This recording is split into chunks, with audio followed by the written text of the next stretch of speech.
Scheme है, चाहे वो अंडर सेंट्रल स्पॉन्सर स्कीम है या स्टेट्स सेंट्रल स्पॉन्सर स्कीम है, जैसे कि हमारे अल्टरनेट एजुकेटर फार्मिंग सिस्टम है जो लागू होने जा रही है, ऐसे ही पीके सीख के जाएंगे। तो मुझे पूरी उम्मीद है कि जो हमारे आगे फार्मर हैं उनको उसको पूरा फायदा होगा। इसी के साथ में सब यहाँ आए हुए हमारे साथी हमारे जो मंच पर भी बैठे हैं और आगे भी बैठे हैं, मैं सभी को कोई बात नहीं है, क्योंकि यह प्राचीन काल से प्रचलित है। ऋग्वेद, अथर्ववेद, शतपथ ब्राह्मण, वाल्मीकि रामायण, महाभारत, कौटिल्य अर्थशास्त्र, वराह मिहिर रचित बृहद संहिता, कृषि पराशर,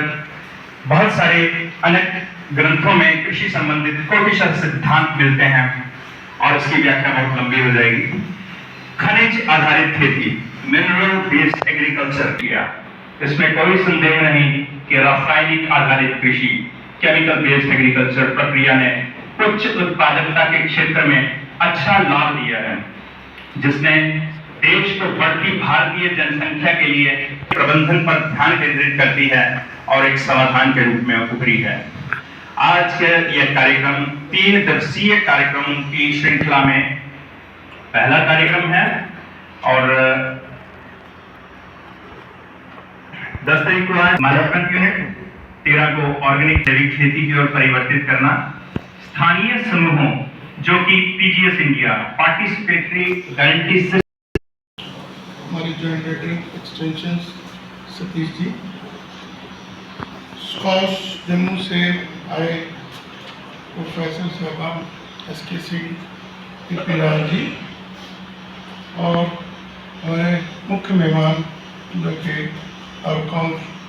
गाजियाबाद से हैं मनोज कुमार जी और मेरे डिप्टी डायरेक्टर्स और बाकी दीगर ऑफिसर्स।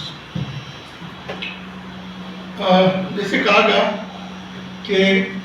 कोई भी प्रोग्राम है वो रिजल्ट ओरिएंटेड होना चाहिए और मेरा यही मानना रहता है हर वक्त कि जो भी हम काम करें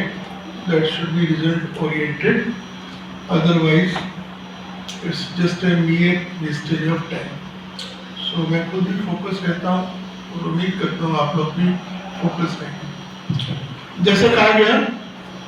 कि एक समय था जब हम आज़ाद हुए, सिर्फ 35 करोड़ की आबादी को पेट भरने के लिए भी अनाज नहीं था। तो एक निरंतर प्रयास से जो हमारे साइंसदानों ने किया और डेवलपमेंट डिपार्टमेंट्स ने किया कि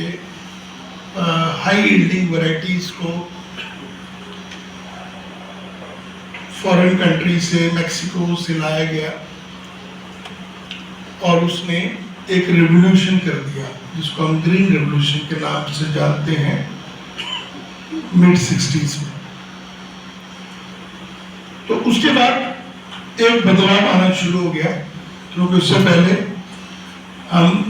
वेस्टर्न कंट्रीज के पास जाते थे क्योंकि वो लोग जो सरप्लस अनाज होता था वो समुद्र में बहा देते थे। तो हमारे उस वक्त के जो नेता थे वो उनके पास जाते थे कि आप प्लीज समुद्र में मत बहाइए और ये हमें दे दीजिए, हमें अपने देश के लोगों का पेट भरना। लेकिन वो एक गेम चेंजर शुरू हुआ। 1980 जब आई तो उनकी फर्टिलाइजर रिक्वायरमेंट भी ज़्यादा थी और उनको डिजीज पेस्ट भी ज़्यादा आने शुरू, लेकिन वो मजबूरी थी कि हमारे पास कोई विकल्प नहीं था कि हम और उसकी बीमारी कीड़ों की रोकथाम के लिए केमिकल्स भी यूज होने शुरू हो गए। लेकिन इस निरंतर प्रयास साइंसदानों की सेल्फ सफिशिएंसी से भी सरप्लस हो गई,